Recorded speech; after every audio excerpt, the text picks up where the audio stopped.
Did you try doing a Google and like what does H1N1 mean? I did, and like it all that? broke down into very, very scientific information and words that were so long I couldn't pronounce them, and so Words I like couldn't remember. and or but and stuff like that. Yeah. If it's got more than 4 letters in it, I'm Yeah, done. they're tough. I know. Again, we don't know what caused it.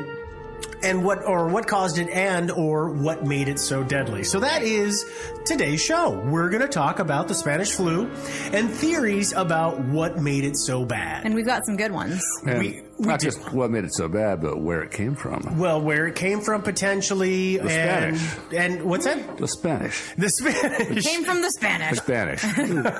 They invented it. Yeah. So let's go ahead, and now that you know what's happening, let's jump right into some theories. So the first theory that we've got isn't the nicest theory in the world, and I'll be honest with you that in terms of it's from a different era, ladies and gentlemen, so the terminology isn't always the most PC. But the first theory that we've got here is that it was caused by migrant workers in Portugal and Spain. Remember that we're in 1918 and we have tons and tons of people fighting the war. Well, farming still needs to happen. So what happens? You go out, you find people who can do the work, and you put them on a train and you bring them to your country and you have them do the work, and then you put them on a train and you send them home. This first theory is that it didn't necessarily originate because of migrant workers. It may have just been a flu. But because of the fact that the railroad systems were being used to transport so many people back and forth, not just the migrant workers, but also soldiers from every country to fight the war, that it spread faster than anything that we had ever seen because of that. And because it spread so fast, nobody ever had a chance to catch up and figure out what was going on before it was too late.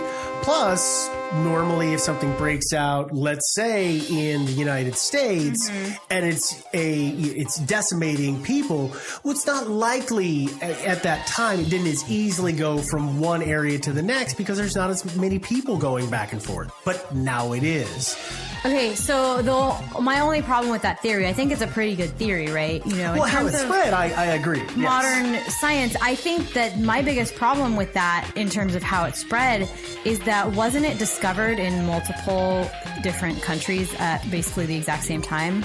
I do, yes. I've seen that in a lot of papers. Although, again, that's questionable too, because I mean, it could have been around in like one place longer than another place, but the local doctors and everybody else just thought, well, it's just people dying, people getting sick and dying. Right. Medical science is not as exact as it is today. Not that it's all that great today either, but and so it might have been, and so finally when people started hearing about this global pandemic, then they suddenly realized, here's a guy with flu, whereas like last year there were people keeling over from the flu and they just didn't realize what it was. Right. So that's a possibility. Well, it's also, remember, that's one of the things I was talking about, why it got dubbed the Spanish flu is because of the fact that... Spoke with a Spanish accent? No, one of the reasons that it got dubbed the Spanish flu is because of the fact that everybody else was censoring the information. So it may have been that it was building in all of the same areas at the same time or different times, but reports of it were being suppressed. Yeah. So there's that option too. Yeah, there's always bad information, so it didn't necessarily appear everywhere at once. I mean, as far as we know, it did. We know that it essentially did, but we can't say that it hit 18 places in the same day. Yeah, it did. We can't distinctly say that. We noticed it all over the place at the same time. It doesn't mean it started all over the place. But globally, noticing something tends to be a slow process. Yeah. One of the things they talk about with the 1918 flu is that it took us a startlingly long time to make it to Australia. I do. I saw that.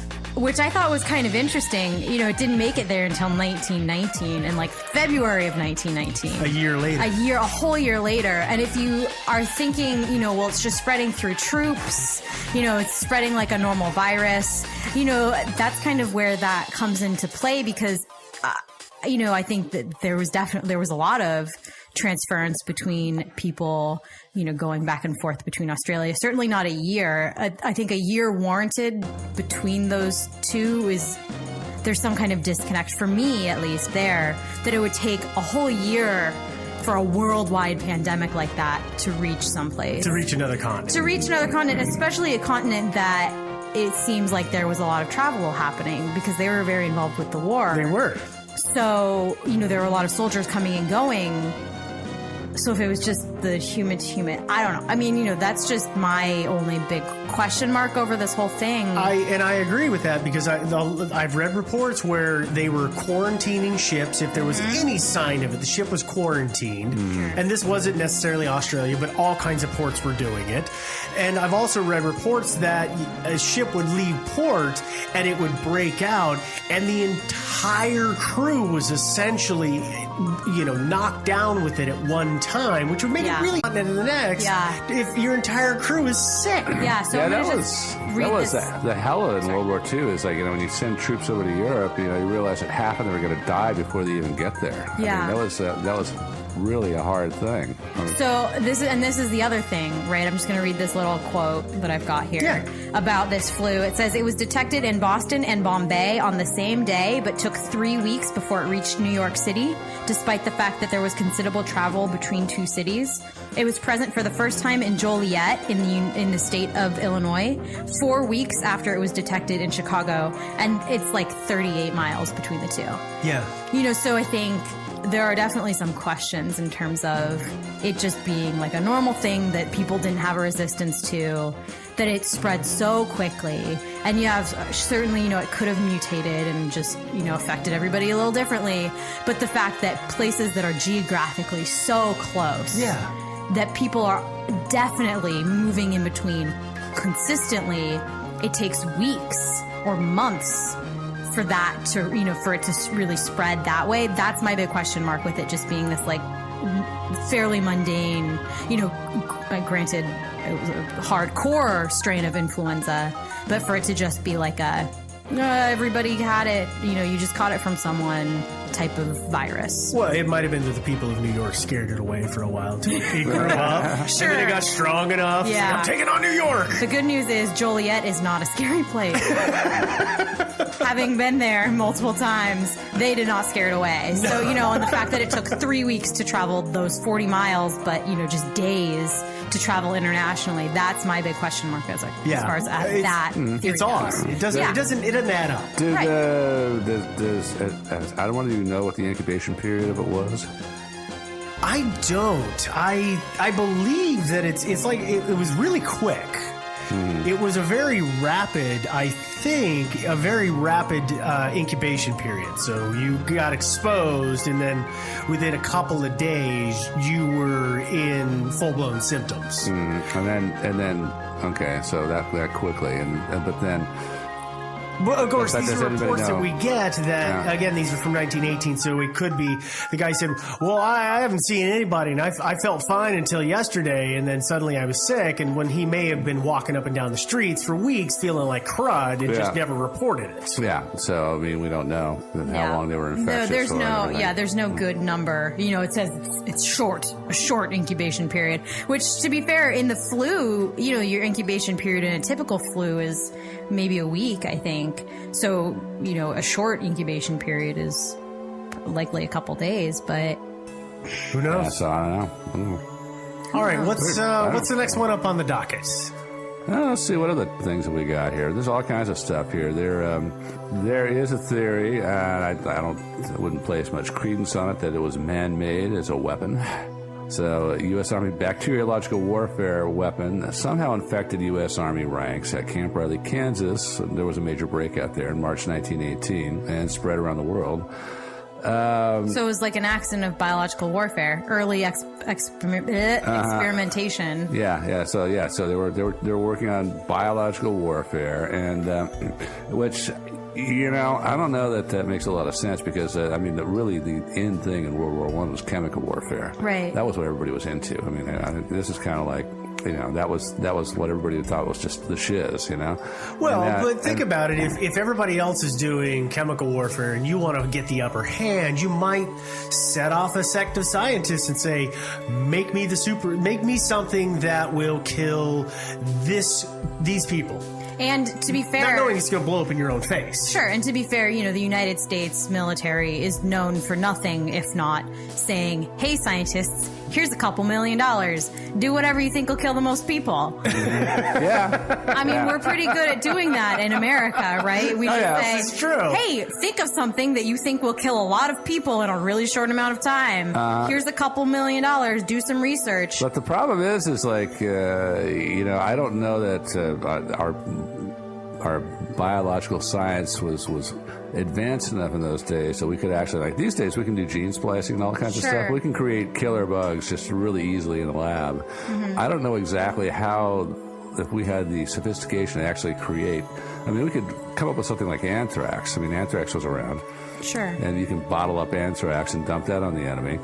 But as far as inventing a new disease and Two words. designing a disease, I have a 2-word answer for that. yeah, what's that? Happy accident. Yeah, I was gonna say. They got lucky in the worst sort of way.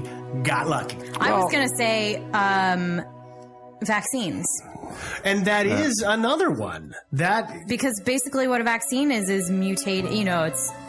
It's mutating a virus to the point where it's effective enough that your body attacks it thinking it's a virus, but not effective enough to actually give you the disease, right? That's my understanding of it. Again, I'm not actually a scientist or anything. No. That's my understanding Nor of am what I. a vaccine is. So if you can create that, which you certainly could in, 1918, there's the potential to, and all it was just a super flu, right? I mean, it's not like it was some brand new state of the art crazy thing. It had a short incubation period. It spread really quickly.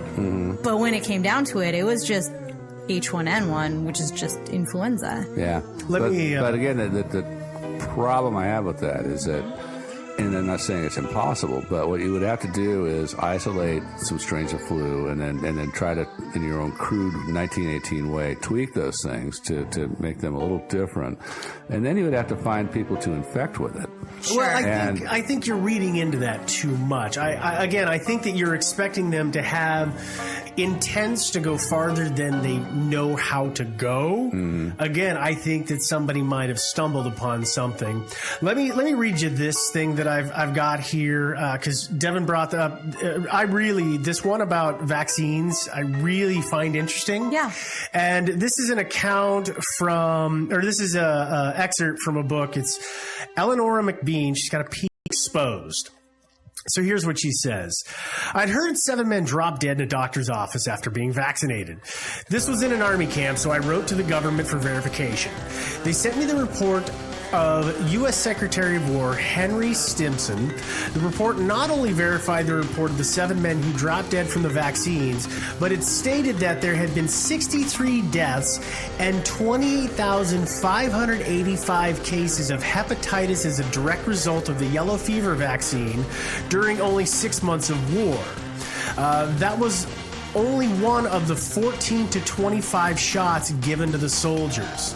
So she goes on to talk about that, it may have been that they vaccinated for something, accidentally caused something else, created a new vaccine rapidly for that. It turns around and makes something even worse. And then we end up with the Spanish flu out of that. So, okay, wait. The 1 in 4 got what? Hepatitis was one of the things that came out right away with all these soldiers. Okay, well, to be fair, it was 1918. Yeah. I don't feel like they sterilized real well. No, you're absolutely right. And the needles were probably in short supply. But that's very interesting that. So the vaccines in those days, you don't hear about that really, right? You don't hear that vaccines were causing all of these horrible things. But I guess it makes sense, as Joe was saying earlier, the biology back then, people didn't totally understand how to make things. And you say, okay, well, we can vaccinate against this one thing. but maybe you can't actually, your vaccination causes a bunch of different stuff. I don't know. I mean, I don't totally understand entirely how vaccines are created, but my understanding is that generally the standard vaccination is you get some of whatever it is, you get the flu strain, and then you kill it, inject the dead cells in somebody's body, and then your immune system still reacts to those dead cells. Right. They do. And I've heard of such things as live vaccines, and I don't know exactly how those work. If they keep the numbers of actual live cells down to such a low count that they can't really, your immune system is going to be able to counteract them before they take off. I think that's right. Yeah. So, but I mean, well, think about it though. If they think they've made a vaccine and they've accidentally combined some things, or if it's dirty needles, and so one guy's got something and it's not accounted for, it could make some rapid change or mutation, bringing on multiple things at once that creates. I mean, it does sound like it could possibly be a cascade event. Sure. Although, where's this fort?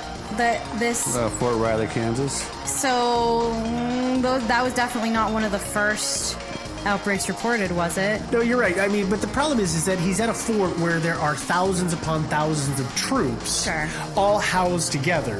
So if they all get exposed inadvertently and then shipped off, well, now we've just got the perfect, mechanism to spread it to everybody. Sure. It could be. I don't know. Yeah. So our next theory, we've kind of been talking. I think it segues really well. We've been talking about human error of the 1918 time that, we knew, and I think you look at history this way all the time, right? We knew enough to do most damage with it, right? So one of the theories is that it was actually, that it helped to raise the numbers of people who were attributed to having the Spanish flu, but that it was aspirin poisoning. Oh, yeah. Because the war is going on, so most of the really great doctors have at this point been enlisted and are overseas. So most of the people who are treating things are low-level nurses, interns, medical students, things like that. Pharmaceutical reps, if you will. Pharmacists, surely, in that day and age, you just kind of went to your pharmacist. You didn't necessarily have to go to your doctor to get a prescription. You just went to your pharmacist. That was an actual thing. Those were the days. In 1918, right before the spike in October, the death spike that happened in October. Okay. The U.S. Surgeon General, along with the U.S. Navy and the Journal of American Medical Association, recommended the use of aspirin. Their recommendation was because of a pulmonary edema. It was occurring in 3% of the population, which is a significant portion of the population. So they were suggesting the use of aspirin to counteract this. So in 1917, the thing that happened right before this is that Bayer lost its patent on aspirin. Okay, so because of that, a lot of aspirin was being made and distributed without the proper warning labels on it. Oh. So there weren't doses or anything like that on there. So people don't know what they're doing. So people don't know what they're doing. The Surgeon General says, take aspirin, and they're like, okay, I'll just swallow a whole bottle, because the bottle doesn't say, I don't do that, right? It's better than dying of a pulmonary embolism or whatever, they say we're going to die of. So there's quoted a lot of chaos happening. Yeah, it's like, I've seen photographs from that time of, Main Street America. I see, speaking of chaos, like funeral parlors got just dozens of coffins stacked on the sidewalk outside because they were out of room. So they had to stash the corpses on the sidewalks. Yeah. So it must have seemed like the end of the world. Yeah, so, I think, people were really scared of everything. Oh, yeah. And so I would definitely take, a lot of aspirin if I thought that would work. Sure. But there is a way to figure out if that's true or not, and that is to dig up some corpses of people who died from the flu and just see if a representative, if they all had high levels of aspirin in their systems. Well, but most of them are embalmed, right? Well, the other thing is that there are accounts of doctors giving patients basically handfuls of aspirin at a time. Pouring as many, 3, 4, 5, 6, 7, 8, 9, 10 into their hand and just giving it to say, take this. And doing that on rounds. Yeah. So I'm taking 6, 7, 8 aspirins at a time every couple of hours. So are you guys ready for this? Yeah, let's hear it. Here are the symptoms of aspirin overdose. Okay. Death. People with mild intoxication, just a mild intoxication of aspirin poisoning, would frequently have nausea and vomiting, abdominal pain, lethargy. Sound like to you? The flu. The flu. So more severe poisoning includes hypothermia, respiratory problems, metabolic problems, hypoglycemia, hallucinations, confusion, seizures, and coma. What does that sound like? That sounds like the end of the flu influenza. Yeah, and then it just kills you. Missing everything except the fever. Yeah. Yeah.